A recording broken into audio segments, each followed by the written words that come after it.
ओम गम गणपतये नमः। जय हो भगवान विष्णु। जय हो एकादशी मैया की। जय श्री हरि। पौष पुत्रदा एकादशी के उपरांत माघ माह के कृष्ण पक्ष में आने वाली इस एकादशी को षड तिला एकादशी कहा जाता है। तिल स्नान, तिल का ओटन, तिल का हवन, तिल का तर्पण, तिल का भोजन और तिलों का दान, तिल के ये 6 प्रयोग इस व्रत में अवश्य करें। इनके प्रयोग के कारण यह षड तिला एकादशी कहलाती है। इस व्रत के करने से अनेक प्रकार के पाप नष्ट हो जाते हैं। षड तिला एकादशी का महत्व। एक समय दालाभ्य ऋषि ने पुलस्त्य ऋषि से पूछा कि हे महाराज, पृथ्वी लोक में मनुष्य ब्रह्म हत्या आदि महान पाप करते हैं। पराये धन की चोरी तथा दूसरे की उन्नति देखकर ईर्ष्या करते हैं। साथ ही अनेक प्रकार के व्यसनों में फंसे रहते हैं, फिर भी उनको नरक प्राप्त नहीं होता। इसका क्या कारण है? वे न जाने कौन सा दान पुण्य करते हैं जिससे उनके पाप नष्ट हो जाते हैं। यह सब कृपा पूर्वक आप कहिए। पुलस्त्य मुनि कहने लगे कि हे महाभाग, आपने मुझसे अत्यंत गंभीर प्रश्न पूछा है। इससे संसार के जीवों का अत्यंत भला होगा। इस भेद को इंद्रादि भी नहीं जानते, परंतु मैं आपको यह गुप्त तत्व अवश्य बताऊंगा। उन्होंने कहा कि माघ मास लगते ही मनुष्य को स्नान आदि करके शुद्ध रहना चाहिए।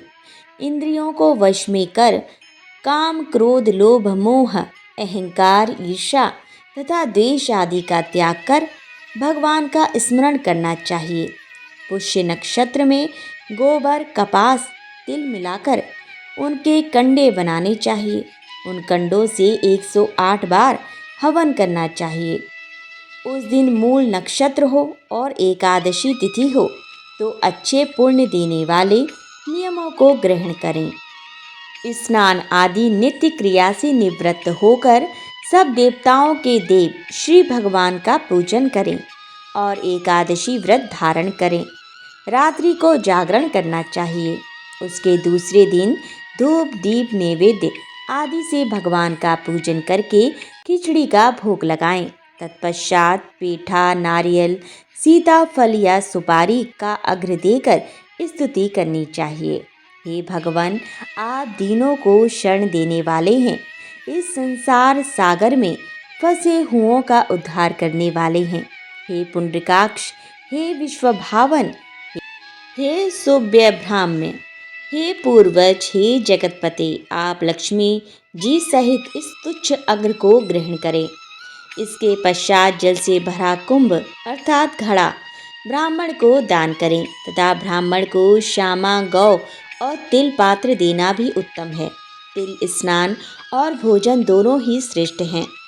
इस प्रकार जो मनुष्य जितने तिलों का दान करता है उतने ही 1000 वर्ष स्वर्ग में वास करता है। इतना कहकर पुलस्त्य ऋषि कहने लगे कि अब मैं तुमसे इस एकादशी की कथा कहता हूँ। ओम गम गणपतये नमः। षड तिला एकादशी व्रत कथा। एक समय नारद जी ने भगवान श्री विष्णु से यही प्रश्न किया था और भगवान ने जो षड तिला एकादशी का महात्म्य नारद जी से कहा सो मैं तुमसे कहता हूँ। भगवान ने नारद जी से कहा कि हे नारद, मैं तुमसे सत्य घटना कहता हूँ, ध्यान पूर्वक सुनो। प्राचीन काल में मृत्युलोक में एक ब्राह्मणी रहती थी। वह सदैव व्रत किया करती थी। एक समय वह 1 मास तक व्रत करती रही। इससे उसका शरीर अत्यंत दुर्बल हो गया। यद्यपि वह अत्यंत बुद्धिमान थी, तथापि उसने कभी देवताओं या ब्राह्मणों के निमित्त अन्न या धन का दान नहीं किया था। इससे मैंने सोचा कि ब्राह्मणी ने व्रत आदि से अपना शरीर शुद्ध कर लिया है। अब इसे विष्णु लोक तो मिल ही जाएगा, परंतु इसने कभी अन्न का दान नहीं किया। इससे इसकी तृप्ति होना कठिन है। भगवान ने आगे कहा, ऐसा सोचकर मैं भिखारी के वेश में मृत्यु लोक में उस ब्राह्मणी के पास गया और उससे भिक्षा मांगी।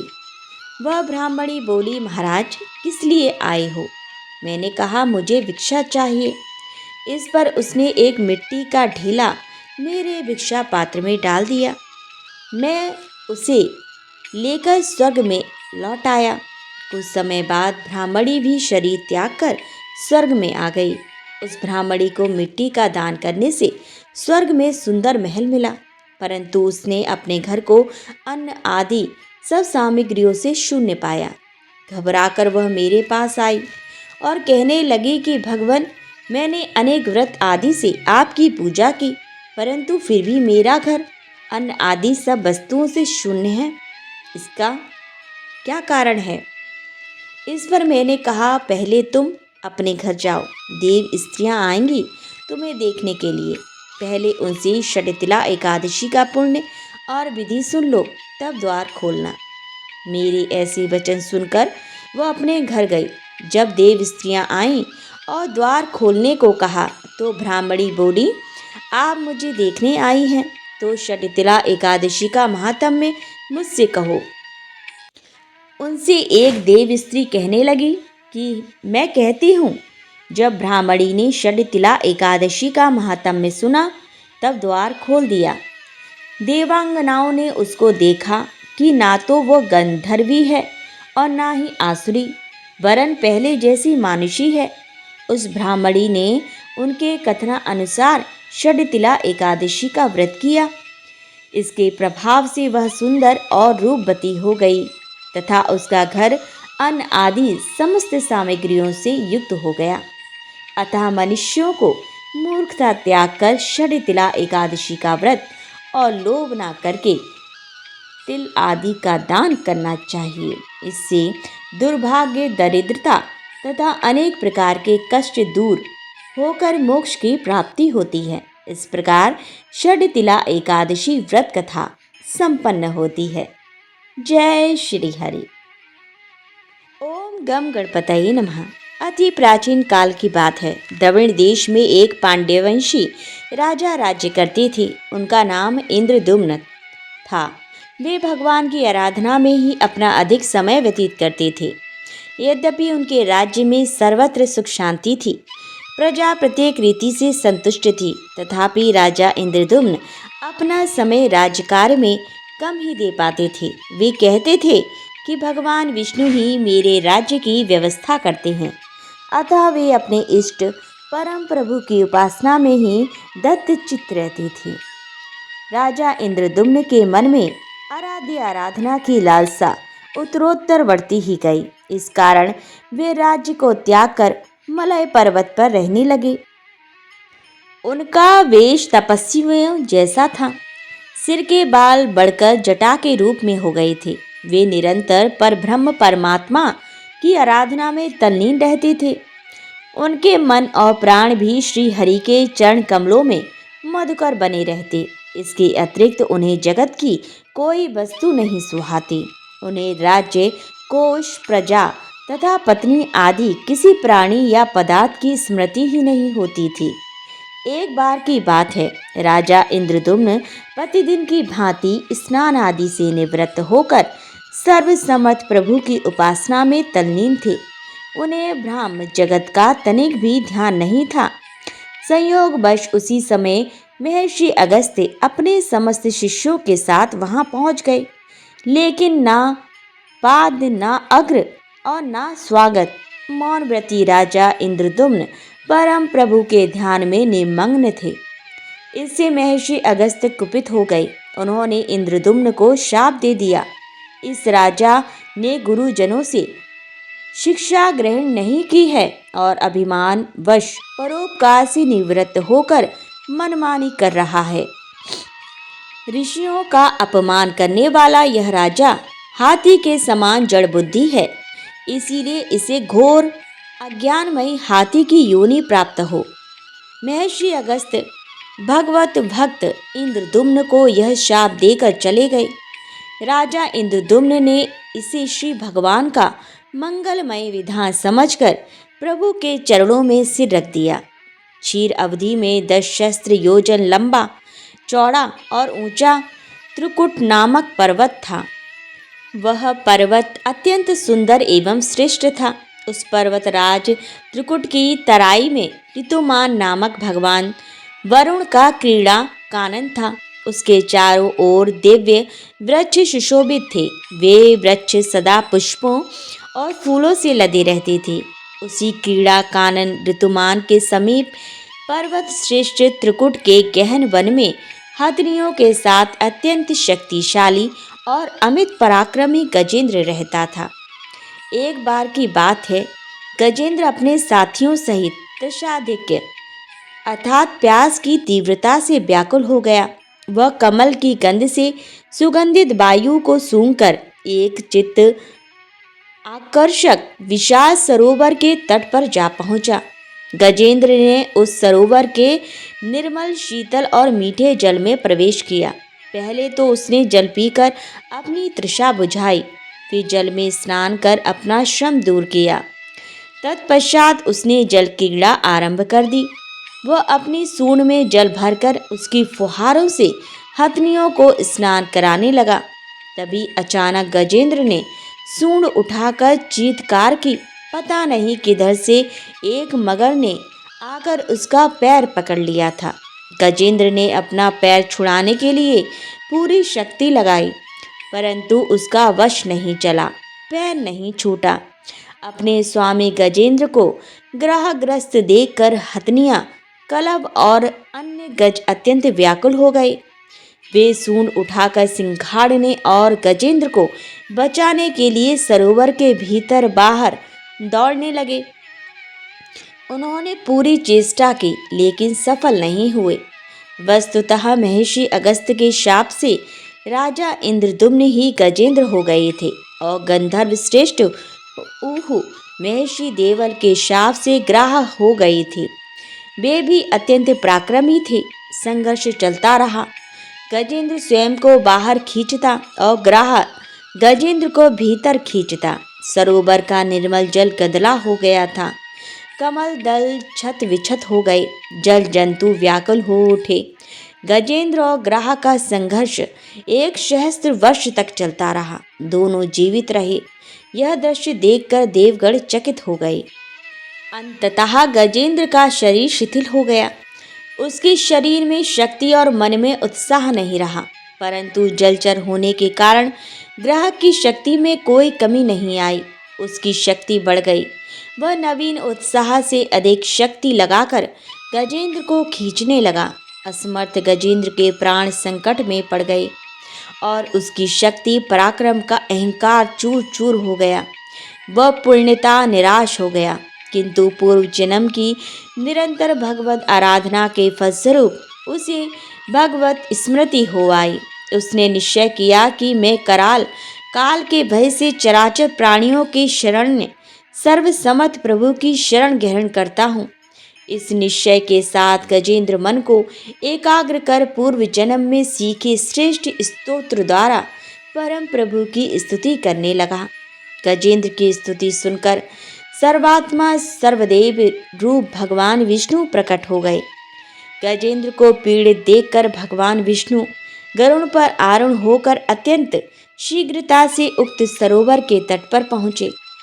जब जीवन से निराश तथा पीड़ा से छटपटाते गजेंद्र ने हाथ में चक्र लिए गरुड़ारूढ़ भगवान विष्णु को तीव्रता से अपनी ओर आते देखा, तो उसने कमल का एक सुंदर पुष्प अपनी सूंड में लेकर ऊपर उठाया और बड़े कष्ट से कहा, नारायण जगत गुरु भगवान, आपको नमस्कार है। गजेंद्र को अत्यंत पीड़ित देखकर भगवान विष्णु गरुड़ की पीठ से कूद पड़े और गजेंद्र के साथ ग्रह को भी सरोवर से बाहर खींच लाई और तुरंत अपने तीक्ष्ण चक्र से ग्रह का मुंह फाड़कर गजेंद्र को मुक्त कर दिया। ब्रह्मादि देवगण श्रीहरि की प्रशंसा करते हुए उनके ऊपर स्वर्गिक सुमनों की वृष्टि करने लगे। सिद्ध और ऋषि महर्षि पर ब्रह्म भगवान विष्णु का गुणगान करने लगे। ग्राह दिव्य शरीरधारी हो गया। उसने विष्णु के चरणों में सिर रखकर प्रणाम किया और भगवान विष्णु के गुणों की प्रशंसा करने लगा। भगवान विष्णु के मंगलमय वरद हस्त के स्पर्श से पाप मुक्त होकर अभिशप्त ऊह गंधर्व ने प्रभु की परिक्रमा की और उनके त्रिलोक के वंदित चरण कमलों में प्रणाम कर अपने लोक चला गया। भगवान विष्णु ने गजेंद्र का उद्धार कर उसे अपना पार्षद बना लिया। गंधर्व सिद्ध और देवगण उनकी लीला का गान करने लगे। गजेंद्र की स्तुति से प्रसन्न होकर भगवान विष्णु ने सबके समक्ष कहा, प्यारे गजेंद्र, जो लोग ब्रह्म मुहूर्त में उठकर तुम्हारी की हुई स्तुति से मेरा स्मरण करेंगे, उन्हें मैं मृत्यु के समय निर्मल बुद्धि का दान करूंगा। यह कहकर भगवान विष्णु ने पार्षद रूप में गजेंद्र को साथ लिया और गरुड़ आरूढ़ होकर अपने दिव्य धाम को चले गए। तो बोलिए गजेंद्र महाराज की जय, बोलिए भगवान विष्णु की जय, बोलिए गजेंद्र मोक्ष कथा की जय। एक बार एक गांव में एक बुजुर्ग महिला रहा करती थी। वह बहुत ही पूजा पाठ किया करती थी। वह रोज तुलसी माँ की पूजा करती थी और वह बुजुर्ग महिला रोज तुलसी माँ से कहती थी, हे तुलसी माँ, तुम मुझे बहू दे, पीताम्बर की धोती दे, मीठा मीठा घास दे, बैकुंठ में बास दे, चटक की चाल दे, पटक की मौत दे, चंदन का काठ दे, रानी सा राज दे, दाल भात का भोजन दे, 11 की मौत दे और कृष्ण जी का कंधा दे। वह बुजुर्ग महिला हर कार्तिक महीने में तुलसी माता की रोज पूजा करती और उनके बिडले को रोज सींचती। तुलसी माता बुजुर्ग महिला की बात सुनकर धीरे धीरे सूखने लगी। तभी भगवान श्री कृष्ण ने देखा कि तुलसी माता सूख रही हैं और तभी एक दिन भगवान श्री कृष्ण तुलसी माता जी के पास प्रकट हो गए। भगवान श्री कृष्ण जी ने तुलसी माता से पूछा, तुम क्यों सूख रही हो? सभी महिलाएं तुम्हारी पूजा करती हैं और तुमको सींचती हैं, लेकिन फिर भी तुम सूखती जा रही हो, क्या कारण है इसका?